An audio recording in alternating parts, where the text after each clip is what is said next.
Aloha. My name is Martina Queenth, and I am a member of this congregation, and I am your worship associate this morning.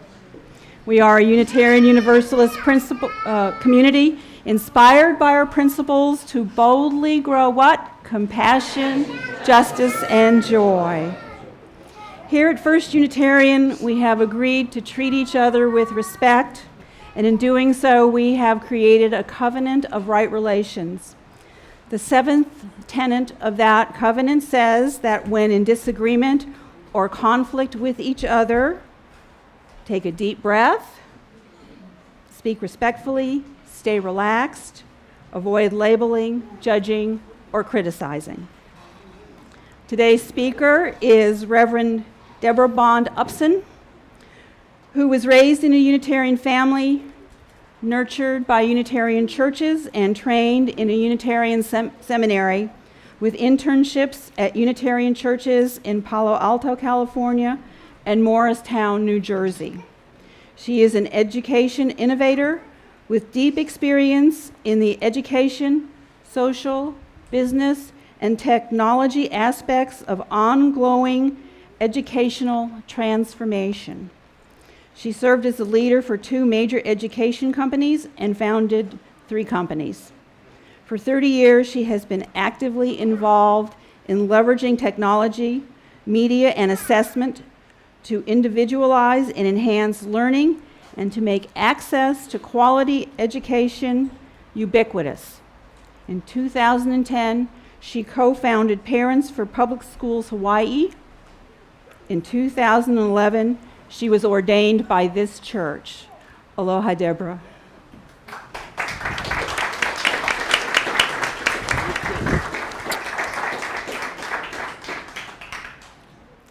Please join with me in saying the words as we light the chalice. Oh, sorry. We gather here and mark the time. We gather here and mark the place. The fire is the heat of our commitment to our community. The light is our commitment to seeking the truth. The chalice holds our shared quest for transcendence. We begin again this morning together. Now we have Katie Ackerman with the story for all ages.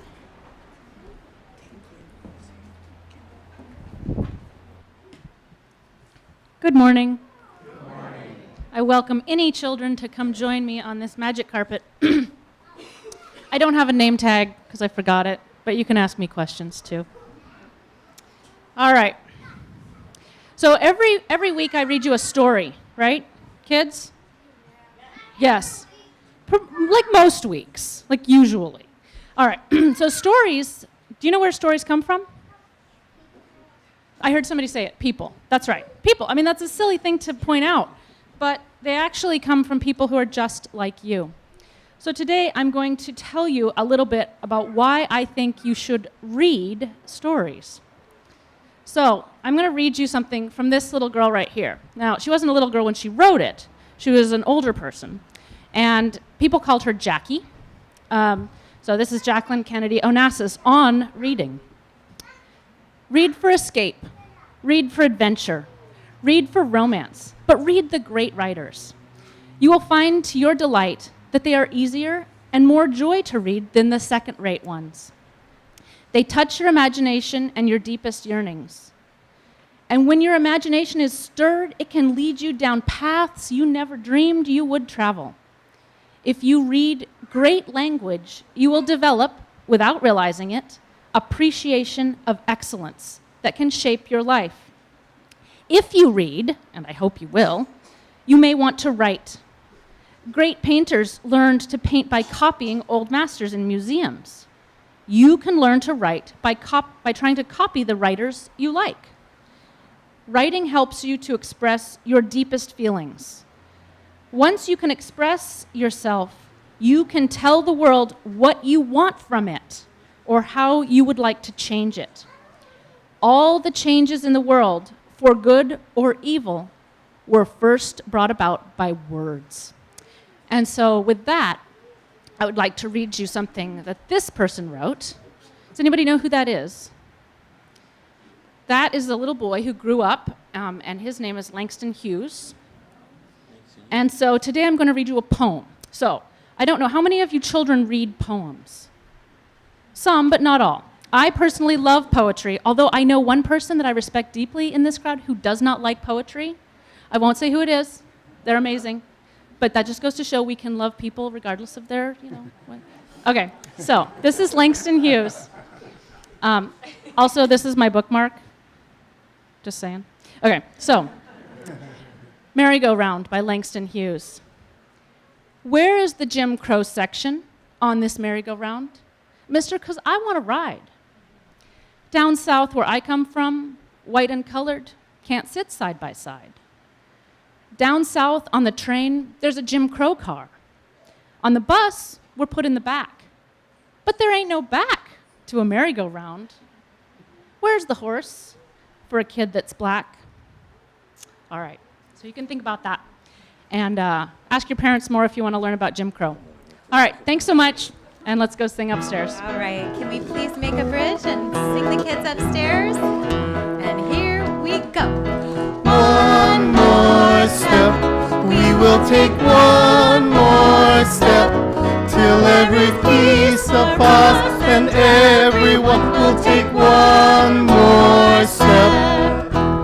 One more word, we will say one more word, till every word is heard by everyone. We'll say one more word. One more song, we will sing one more song, till every song is sung by everyone. We'll sing one more song.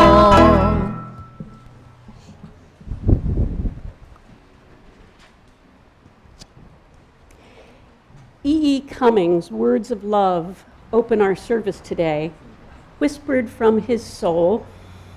We hear these words as a dialogue with our faith, with our beloved community, with the irresistible transcendent moments when we go deep with each other in pursuit of justice, compassion, and empathy for beings, for nature, and for our universe.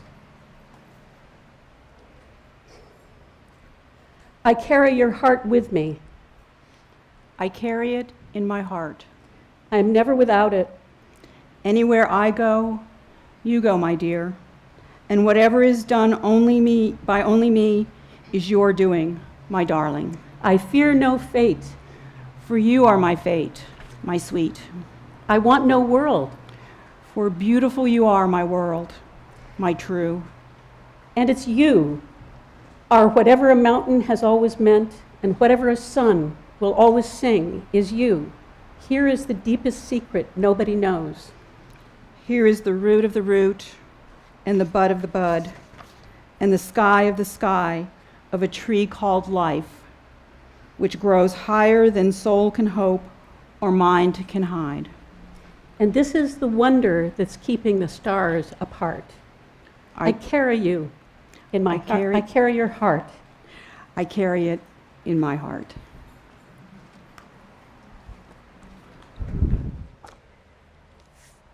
Four decades ago, I arrived at Star King School, our California Unitarian Universalist seminary, fresh from a year of travel and art school in Mexico and an exciting and challenging college experience at Quaker Swarthmore College. The Vietnam War was a very intense place to live through in a Quaker college. There were a lot of rumors about Star King School. The school was mysterious because it was an experiential, existential seminary. And I was especially interested to meet Dr. Robert Kimball, the president of the school. Bob was a theologian and was literary executor of Paul Tillich's estate. Reading Paul Tillich had gotten me through high school, under the covers with a flashlight at night. The Courage to Be, The Eternal Now. These books are great tools for surviving adolescence or any other time of great change. Through Tillich, I had learned the concepts of ultimate concern and the ground of being. He said, "The courage to be is the courage to accept oneself in spite of being unacceptable." Very helpful during the acne years. I wasn't sure who engaged my spirit, mind, and heart more, Paul Tillich or Martin Buber. Buber, the Austrian-born Jewish philosopher of I and Thou fame, said, "I believe that the key to creating society that is nourishing, empowering, and healing for everyone lies in how we relate to one another." By my high school flashlight, I read his famous book, I and Thou, and I got his message. We can relate to people, plants, animals, elements of the universe as objects, as its. Its are subordinate to us. We can objectify and judge them. Or we can relate to an other as thou. I tried it on a horse. The horse was fine about it. Years later, in seminary at San Francisco General, I met a young man shocked from being pulled off the Golden Gate Bridge, translucent from loss of blood from cutting, and damp from hours of bleeding in his parents' shower. No doctor was available to meet with him when he came in, so I, a newbie suicide worker, sat with him as a thou. The young man was fine with it. We stand in equal relation, unique beings, and breathe the same air. This, by the way, is the way I see aloha, the existential way. It took decades of study and work and lengthy German philosophy treatises and shorter French novels to define existentialism. But the Hawaiians were already there. Aloha, aloha. Don't these theological concepts and the very spirit of aloha seem very kin to our own 7 principles, numbers 1 through 3? Back to my story. So I was very eager, but also a little nervous about meeting Bob. He was an illustrious theologian. Bob turned out to be the most important single factor in my 4 years at Stark King, other than meeting my husband, of course. By the way, seminary is a little-known best place to meet your life partner. Where else can you sit up all night getting to know each other, wrestling with metaphysical and existential questions? These questions get you deep fast. Our toughest arguments then and now are still metaphysical. Metaphysics deals with the nature and the relations of being. Existentialism holds that each individual, not society or religion, is solely responsible for giving meaning to life and living it passionately and authentically. What do these theological ideas have to do with ministry and this beloved community? Well, fewer than 50% of African American males graduate from high school. 75% of American state prison inmates are high school dropouts. See relationship? Failing to engage these young people in school tilts the odds toward prison. When we engage in social justice work and study, like the enormous inequity we will study in our new Jim Crow study group, when we relate to those unfairly treated as thou, aware of their equal value, we will be served, and they will be served. Engagement with depth brings us closer to fulfilling our 7 principles and to benefiting from the richness of our 6 sources. Okay, back to Bob. When I met Bob Kimball, and over time learned to unwind his lengthy and sometimes delicate sentences, I found that these theological ideas have everything to do with deepening how we live and with what we look for in ministry. I was able to have 2 semester-long tutorials with Bob, and he's the minister who married Lee and me. One day I gave Bob an ink and watercolor painting of 2 cacti I had seen in Mexico. These 2 cacti looked so different, it didn't even look like they were both plants. Bob loved it. Years later, when I visited, that watercolor was still propped on the shelf behind his desk. Because standing for the humanity of mutual regard and celebrating how different we are is I and thou. For 4 years, I studied ministry, supporting myself leading education centers on the side, completing a 3-month clinical pastoral internship at a Catholic hospital, a year-long internship at Palo Alto Unitarian Church in California, and an internship in residence in the unheated attic of the Morristown, New Jersey Mansion Fellowship. Idea? For 4 years, I studied at 5 other seminaries as well as the Centers for Judaic Studies, Urban Black Studies, and Women in Religion. But it was studying with Bob that I learned more about how the shape of my ministry might be different. The question that stays with me from my studies with Bob is, who does it serve? This question continues to guide me in my choice of vocation and in everyday life. As we think about how we react to others, how to respond to a child voicing an aspiration that perplexes us, when someone runs a meeting a different way than we would like, whether to speak up when someone is being suppressed in some way, when to evaluate, do we agree, do we like it, instead of just listening, whether to criticize and share criticisms more widely. Who do these things serve? Who does it serve? We may find that an action might serve us but not the other, or vice versa. Or it might serve us but not the larger mission. We must be comfortable with the answer, since we are each individuals defining our own character and impact. This who does it serve question brings me back to the inception of ministry in my life. I felt so lucky as a child in so many ways. Loving parents, created a home for my siblings and me, full of friends and neighbors. On most Sundays, we drove the long drive to the Plainfield Unitarian Church, where my dad served on the board and I sang in the choir in a robe. Can you imagine? But soon a fellowship began somehow near our town of fewer than 500 people, a Unitarian fellowship. We walked into the split-level house and conducted our services in the concrete-floored basement. What an empowering place that was. We preteens attended the main service. They knew I was a painter, so they asked me to paint portraits for our civil rights service. To have my images in front of the church felt like a major honor. After the service, we would move the chairs into a circle and enjoy the lively talkback. Anyone remember talkback? It was my favorite time. My grandparents' parents were both deaf and were both deaf educators. My grandmother was also a deaf educator. When my grandfather proposed, my grandmother had to leave the school where she taught to move to New York.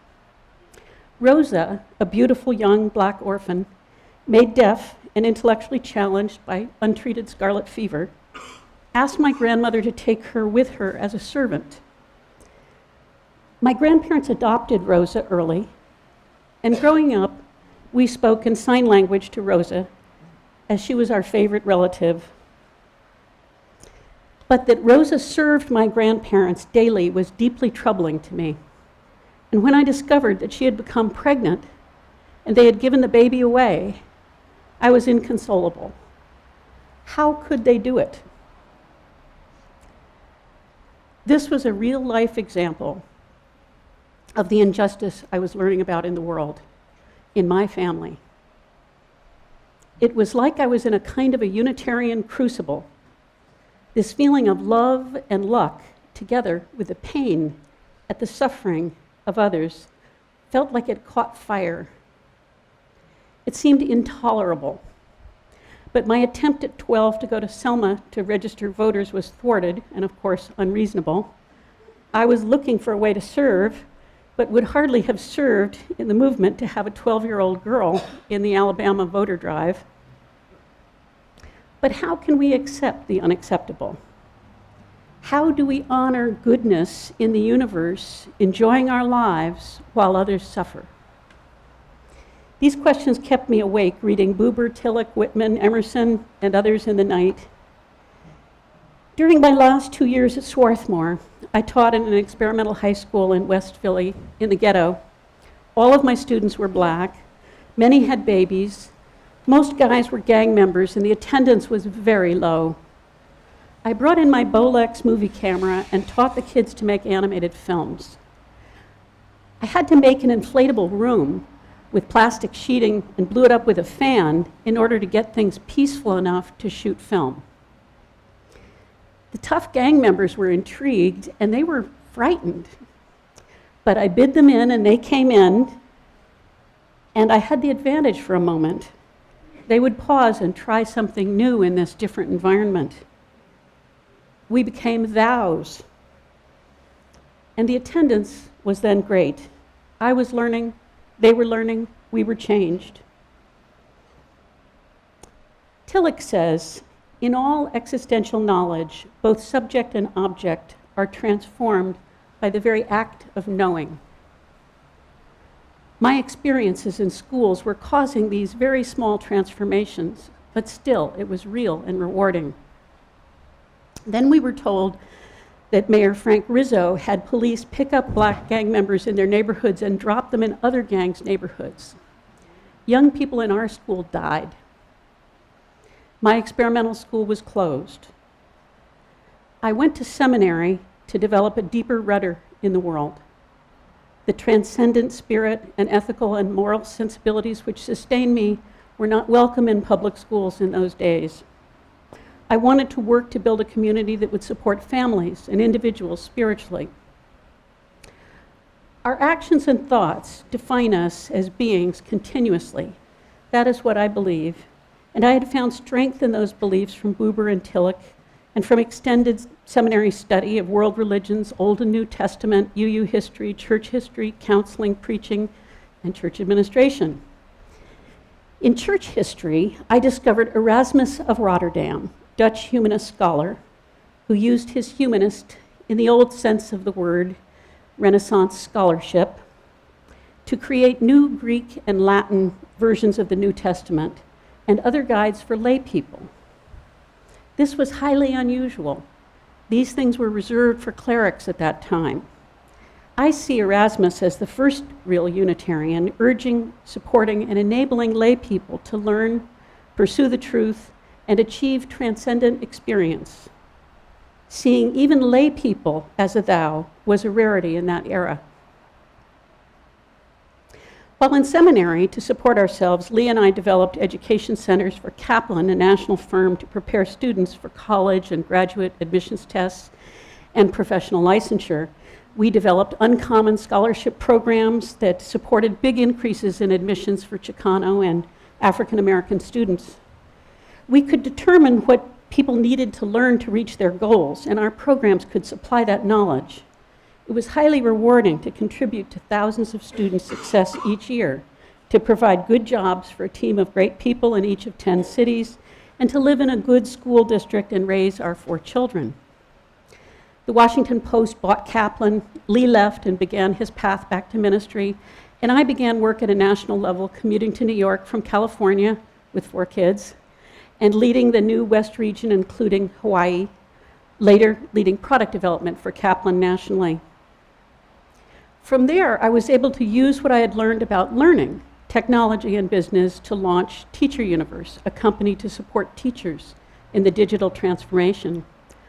I developed a STEM learning system, teaching with storyline videos, online interaction, and hands-on science experiments.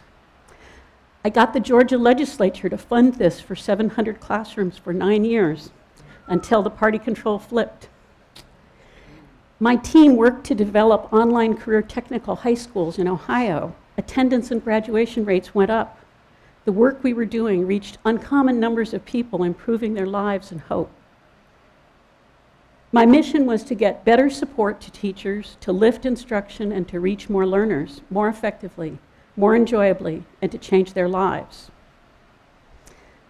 Then, when husband Lee was given the opportunity to come to Hawaii to serve this church as interim minister, I was in my first year of leading my consulting company to education nonprofits, districts, and companies, rather than running an operating company. So I felt, maybe I can work from Hawaii.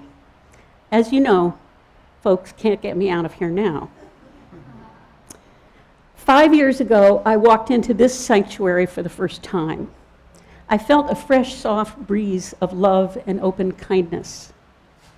Really unlike other Unitarian churches I'd been to, and I've been to probably 50 or 60. It was not quite a breeze because there was no disruption, just comfort. I was not sure what part of that lovely, refreshing air was this church, or was Hawaii, or was my heart. It was all three. Rare words from a Unitarian. Working with this beloved community on the gallery, the website, the Social Justice Council, I felt the time had come for me to return to the ministry in a more traditional sense. I had achieved preliminary fellowship in the denomination in my last year at Star King long before, but it had lapsed. I had not been ordained at either of my internship churches, leaving that for when I was in a settled church. So it was a wonderful gift, a humbling and delightful experience to be ordained here. You can see, it was a wonderful day. Thank you all.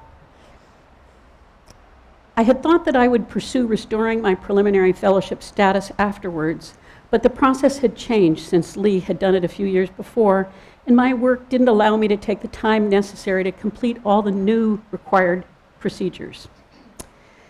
Though fellowship is not a requirement for ministry service to a Unitarian church, of course the denomination prefers ministers to be in fellowship status. I have not given up hopes of someday serving a church as a full-time minister, perhaps. After my ordination, though, I started working with a website called Awesome Stories. Awesome Stories is a free archive of multimedia stories and primary sources for teachers and students at all levels and subjects. We built a premium learning system that extends the free archive with teaching and learning tools. In our makerspace for the humanities, students can learn by building stories with primary source media and their own original writing. Our app lets teachers build digital curriculum online in story form and lets students research, write, and publish them on our website. We now have over 6 million page views a year. We support teachers and students to find reliable, authentic information, primary sources to research and think for themselves, and to properly cite their findings. These are steps beyond Erasmus in democratizing knowledge creation. Gene Parola is an author on Awesome Stories. Next week, his Lehua story will be promoted along with stories exploring Hawaii history from Waikiki elementary students. See it at awesomestories.org. Meghan Bunsen, is Meghan here?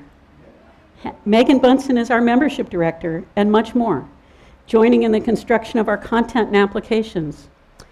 A professor of African American history has written a story on the Big 10 milestones in civil rights movement to use with her community college students. A teacher in South Carolina is building a story on that state's history. When complete, it could replace the textbook, saving the district funds and enabling teachers across the state to use it, customize it, make it their own. A former orphan street rat from Kampala, Uganda is writing the story of the street kids there and their needs today. Through this work, we are able to say yes to students and teachers and to empower them to take their teaching and learning into their own hands. Education is in transformation. We can now deliver education to any human on the planet. Being involved in this is very exciting and rewarding. So, as a member of this beloved community, what do I think we need in ministry? I'm impressed by what I'm seeing produced by the congregation, lay ministers and staff. We are so fortunate to have great administrative, RE, music staff, and highly effective lay ministers and leaders. It is very common for us UUs to get wrapped up in reason, process, procedures, goals, and committees. We can get into the weeds. But here, I see a tendency toward how Paul Tillich describes morality, the realization of oneself as a person, not following pre-existing external moral laws, but as an expression of us, of being guided not by rules, but by love. The talent pool in this congregation is truly remarkable. Very smart, skilled, kind, committed, generous people in this church. Visiting ministers will bring interesting, deepening inspiration to us. This will be very welcome. But we cannot expect ministers who are here for a few weeks to orchestrate the health, humanity, financial stability, and transcendence of our community.